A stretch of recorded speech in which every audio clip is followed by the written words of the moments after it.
kita nak kena sembang tentang maqasidus syariah ni daripada mula, bagi jenis senang faham. Boleh tak? Kita sembang cara kampung dulu kan. Sehari sembang cara intelek universiti kan, nanti tak faham. Tajuk ni ialah tajuk yang susah sikit, tapi nak kena tahulah sebab semua orang cakap tentang maqasid. Mak Saleh tak masuk Islam pun maqasid juga cakap. The highest objective of syariah, dia panggil. The higher objective of syariah, the higher objective of ruling. Benda tujuan yang tertinggi syariat. Apa dia tujuan tertinggi syariat? Jadi saya nak sembang cara mudah dulu. Kenapa Allah Subhanahu wa taala ciptakan kita? Hak ni semua orang boleh bagi tahu. Semua orang hafal. Kenapa? Wa ma khalaqtul jinna wal ins illa liya'budun. Aku tak ciptakan jin dan manusia melainkan untuk mengabdikan diri kepada aku. Dan Allah tak buat kerja sia-sia. Kau tak ada, kita tak apa, tak ada kerja. Buatlah. Pasal apa ni?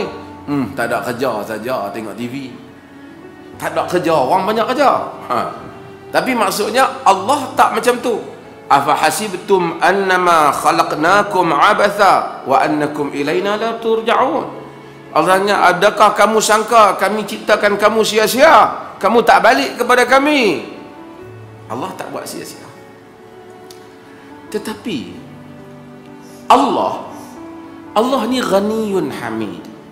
Ni benda basic yang selalu saya terang dalam kuliah. Allah ni maha kaya dan terpuji. Dia ciptakan kita tidak sia-sia, tapi dia tidak memerlukan kita. Dia tak memerlukan kita. Sama sekali dia tak memerlukan kita. Sedikit pun dia tak memerlukan kita. Tuan-tuan tengok, baru ni dia orang ambil gambar daripada planet apa? Neptune. Dia tunjuk bumi ni halus sangat. Disitulah segala penguasa, segala ahli politik, segala raja, segala maharaja, presiden, menteri berebut.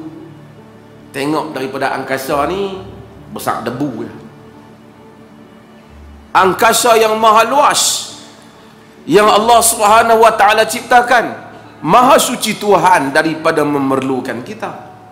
Dia tidak memerlukan kita. Faman yashkur fa innama yashkuru li nafsihi wa man kafara fa innallaha ghaniyyun hamid. Sesiapa yang bersyukur, sesungguhnya ia bersyukur untuk dirinya sendiri. Sesiapa yang kufur, sesungguhnya Allah maha kaya lagi maha terpuji. Allah tidak memerlukan kita. Bila Allah tidak memerlukan kita, kita saja yang memerlukan Allah. Dan agama tidak ada kaitan dengan keperluan Tuhan. Tak ada kok kita fikir bila kita semayang banyak Allah jadi untung. Tak ada. Jangan dok fikir macam tu. Ini untunglah Allah ramai orang dok semayang. Tak ada.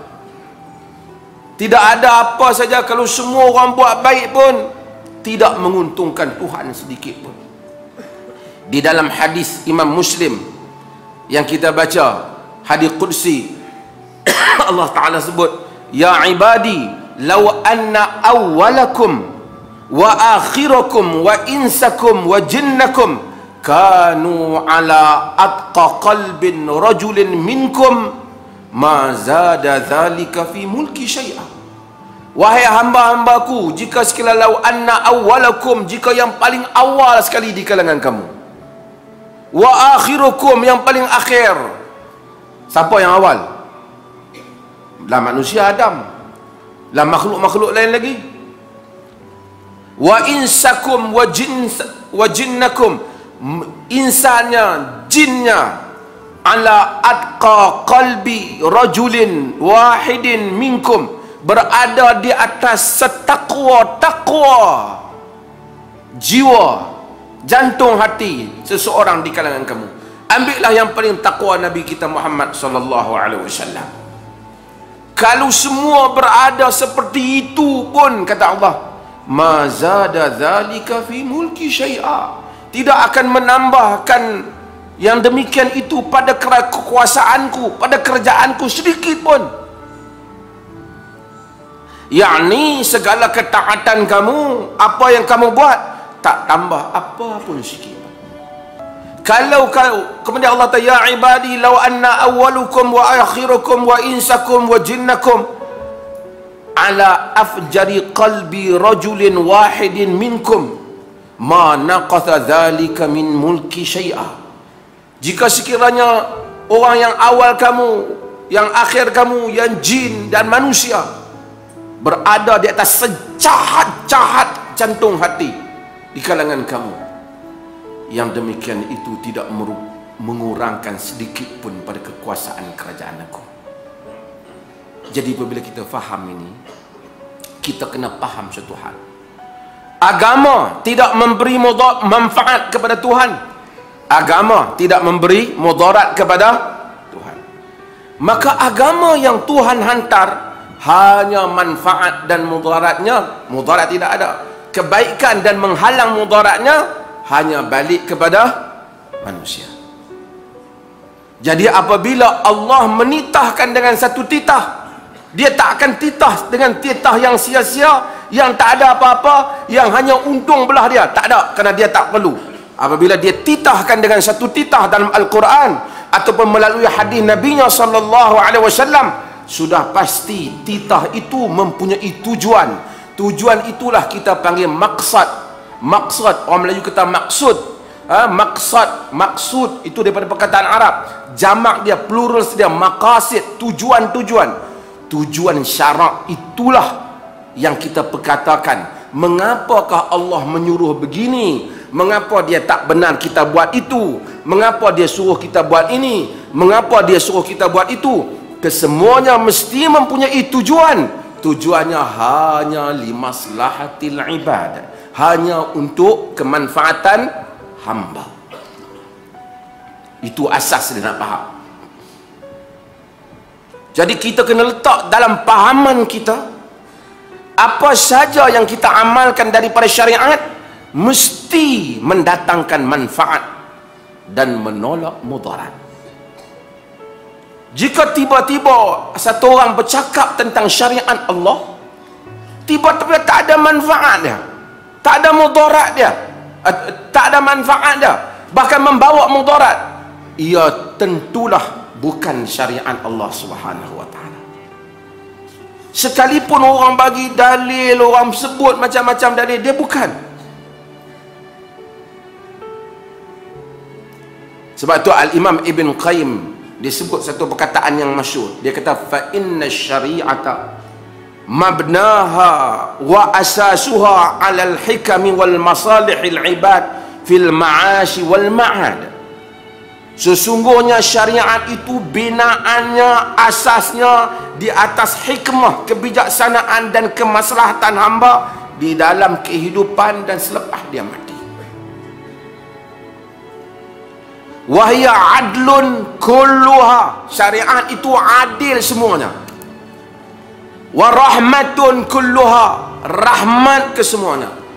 Wa masalihun kulluha, wa masalihu kulluha, dan kemaslahatan keseluruhannya.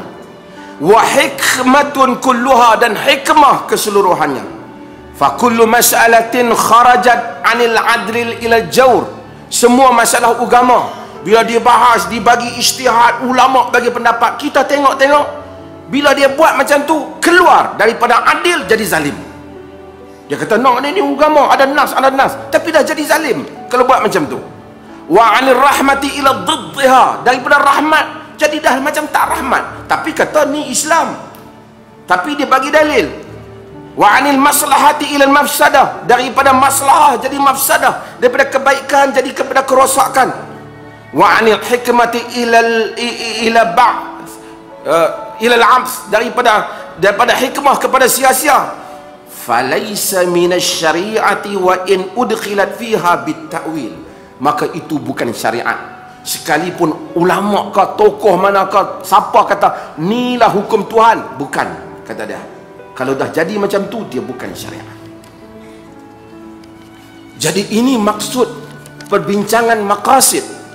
Nak lihat apakah tujuan hikmah Allah bagi jadi, supaya bila kita ijtihad, kita bagi pandangan kata ini kehendak Tuhan, maka kita tidak silap dalam pandangan itu. Bagaimana boleh berlaku silap? Sebab begini, Quran semua orang ada. Orang Arab faham Quran tak? Faham. Pasal bahasa Arab. Tak, maksudnya faham tak? Kalau perkataan tu dia faham tak? Faham. Faham maksud kalau katakan Allah, ya ayyuhalladzina amanu, wahai orang-orang yang beriman, aqimus shalah, dirikan sembahyang. Dia faham perkataan dirikan sembahyang. Tetapi di sana ada dua benda yang ulama bincang. Kita semua dalam orang cakap, bila satu orang cakap, ada dua benda. Satu kita kata dia kata apa, satu lagi dia mau apa. Faham tak? Orang cakap, dia kata dia kata apa, kita ulang balik dia kata apa. Tapi boleh jadi kita faham dia, kita tahu dia kata apa, tapi kita tak tahu dia mau apa.